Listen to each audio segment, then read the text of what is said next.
সেনাবাহিনী মোতায়েন মানে এই নয় যে কার্যক্রম নিষিদ্ধ আওয়ামী লীগ অনেক কিছু করে ফেলবে। ছোটখাটো নাশকতা ছাড়া বড় কিছু করার সক্ষমতা দলটির নেই। এই কথা বলেছেন প্রধানমন্ত্রীর তথ্য ও সম্প্রচার উপদেষ্টা আর রাজনৈতিক উপদেষ্টা রুহুল কবির রিজভীর হুঁশিয়ারি, আওয়ামী লীগকে ফিরতে দেয়া হবে না।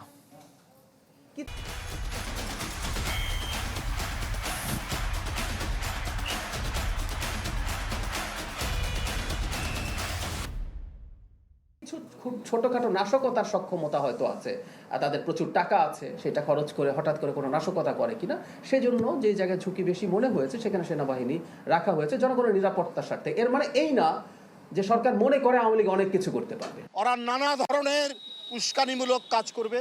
শুধু তারা নয়, তাদের পক্ষের অনেক মহল কিন্তু আজকে এমন কথাবার্তা বলছেন যেটা দেশ বিরোধী, সার্বভৌমত্ব বিরোধী।